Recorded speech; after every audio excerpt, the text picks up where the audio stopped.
So, everyone knows that the next-gen console era is just around the corner. Microsoft had already announced Xbox Series X, but they took everyone by surprise by introducing a smaller but powerful package in the form of Series S. So, let's dive in the video and talk about both the consoles and decide which one would better suit your requirements.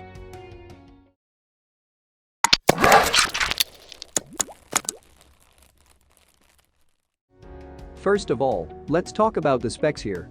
The Xbox Series X is a mighty powerful console with an 8-core AMD Ryzen Zen 2 architecture, clocked at 3.8 GHz or 3.6 GHz with SMT enabled. It comes with the new custom AMD RDNA2 GPU with 12 teraflops of computing power, 16 GB of GDDR6 RAM, and a 1 TB of NVMe solid-state drive. In comparison, Xbox Series S comes with an 8-core Ryzen Zen 2 CPU at 3.6 GHz, AMD RDNA2 GPU with 4 teraflops of performance, 10 GB of GDDR6 RAM, and 512 GB of NVMe solid-state drive. The Xbox Series X is priced at $499 and the Xbox Series S is priced at $299. Seeing the specs alone, we could say that both the consoles look rock solid. Now let's talk about some performance comparisons. Both the consoles have the same CPU, so nothing much to separate the two there. Talking about the graphics performance, the Series X will give user up to 120 FPS at 4K and will be 8K ready.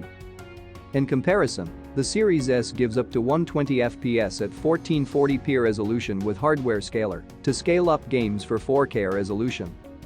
On paper, 12 teraflops and 4 teraflops might look on two ends of a highway, but the Series S is targeted more towards 1440p resolution, so less computing power is required to render the pixels, which Series S is more than capable of. In turn, with up to 120 FPS 4K support for Series X, we are up for seeing some beautiful games on our TV screens.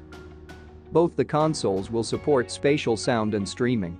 If you have good headphones, then get ready to treat your ears as both the consoles will support Dolby Atmos surround sound and Dolby Vision HDR in games, which will come in the first half of next year.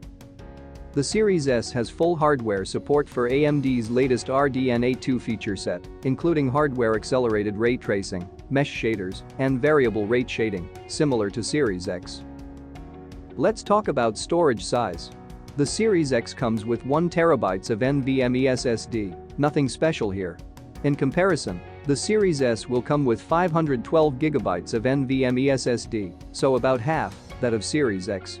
We all know that sizes of games have only increased in the last few years, so it might create some problems on storing few AAA title games simultaneously on Series S.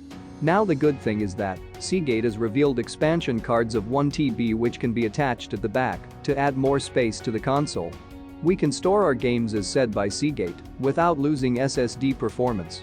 The Xbox Series X is 30 by 15 by 15 centimeters in dimensions and can be easily placed on your shelves below your TV or near your monitor.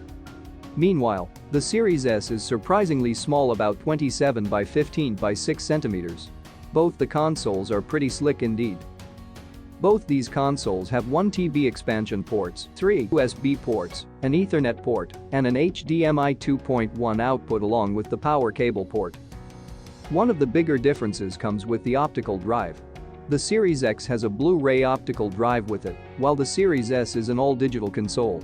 This means that you cannot go to a store to buy your favorite games and plug and play, or rent a Blu-ray disc to watch a movie with your friends or family on Series S.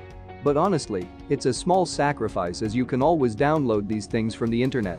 Both the consoles will also come with a new and revamped Xbox controller which will be ergonomic and adaptive for all hand sizes. If you have a 4K monitor or are planning to invest in one and want to play beautiful piece of art games like Assassin's Creed Valhalla or Cyberpunk 2077 on highest resolution, then the Xbox Series X is for you. Heck, you can even go one step forward at 8K gaming if you want. The Series X is a very powerful console at the price which we are getting it. Also, if you like to watch movies or buy CDs from your nearby stores, then the Series X is what you should be leaning towards. Now if you are more relaxed and do not want to invest on a pricey monitor or TV, then the Xbox Series S will better suit you. It should easily give up to 120 FPS even at 1440p, which is still more than the current Xbox ones. Also, if you are not planning to buy CDs and want to have a digital library, then the Series S should be for you.